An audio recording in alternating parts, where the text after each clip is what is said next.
So we have two reactions here that we're going to try to predict products of, and then see if we can draw the mechanism.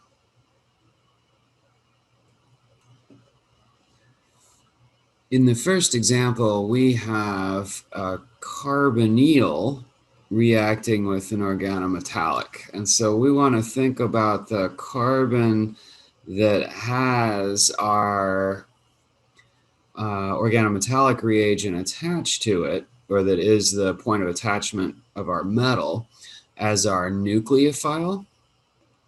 And we want to think about the carbonyl carbon itself as our electrophilic center.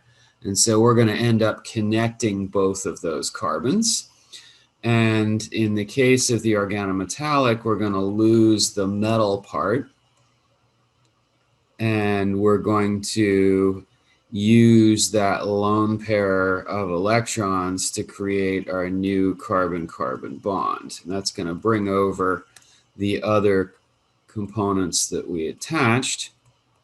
From the electrophile, which is the carbonyl, we're going to retain all the substituents on the carbonyl carbon.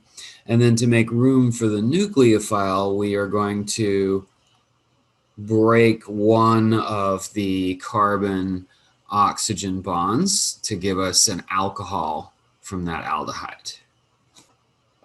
If we take a look at the mechanism for this particular example, and again, color code our pieces, we have the carbonyl carbon that's going to be our electrophilic species. We have the carbon that has the metal attached in the organometallic. We can get rid of that metal and the counter ions involved.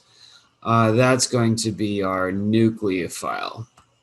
Nucleophiles, we say, are electron donors, meaning that they're going to provide electrons to create a new bond. So our nucleophile attaches to the electrophile, which is the carbonyl, and we break that carbon-oxygen pi bond. That's an irreversible step because that carbon is never going to be a leaving group. It's never going to go away on its own. And that gives us an oxygen anion. And of course, we have our new carbon-carbon bonds between the box carbon and the circle carbon. Then in the second step, when we have H3O+, we're going to use that to protonate our O-. And this is typically what our H3O+ does in second step, is it's just a proton source for an O-. So that gives us our alcohol functional group.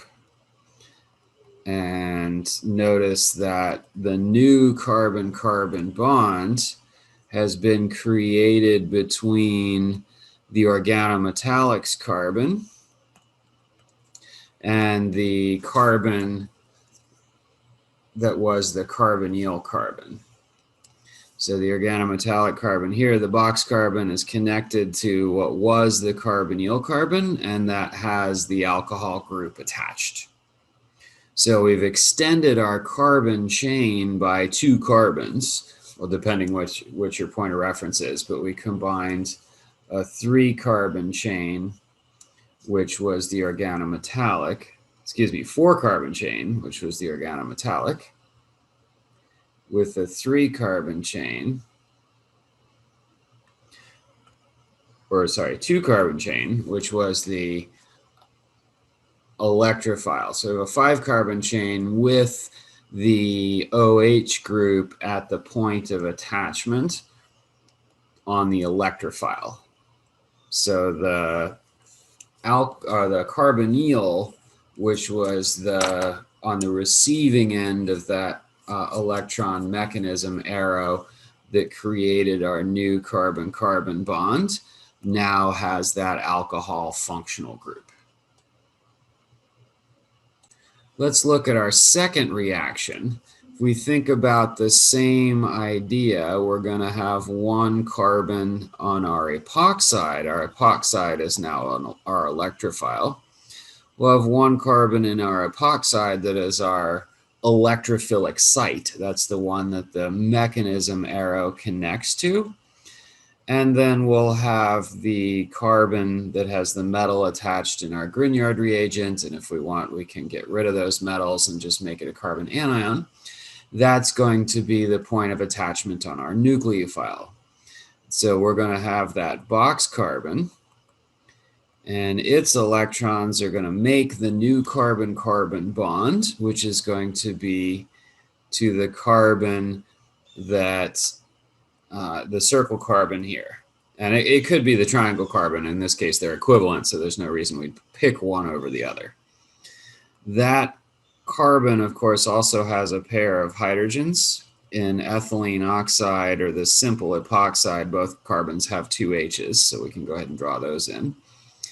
And then we have our triangle carbon. Our triangle carbon is actually going to be the one that ends up with the OH group.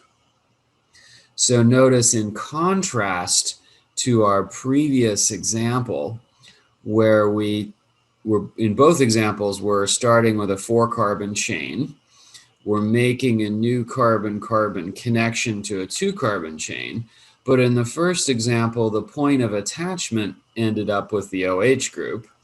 In the second example with the epoxide, we had the point of attachment, and then we have the OH group next door to it. So if we take a look at the mechanism, again, we want to use our carbon that has the metal attached as our nucleophile. We're thinking about that as a carbon anion. Nucleophiles are electron donors. And then our epoxide is the electron acceptor. So our first mechanism arrow is going to form the new carbon-carbon bond. So we're going to attach the box carbon from the nucleophile to the circle carbon in the electrophile. And just like the case of the carbonyl, we're going to break that circle carbon to oxygen bond. But in contrast to the carbonyl, the oxygen has single bonds to each of 2 carbons instead of a double bond to 1 carbon. So it breaks away here from the circle carbon, but rather than then remain bonded to the circle carbon with a single bond, it remains bonded to the triangle carbon. So that after that new carbon-carbon connection is made, then we have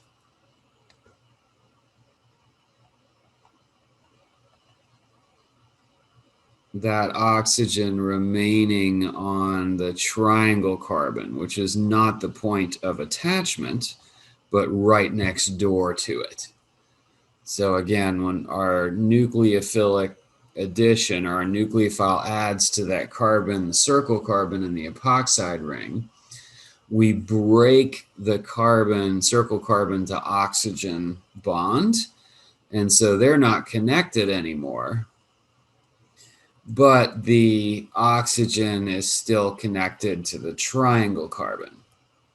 And just as a quick contrast in our mechanism with our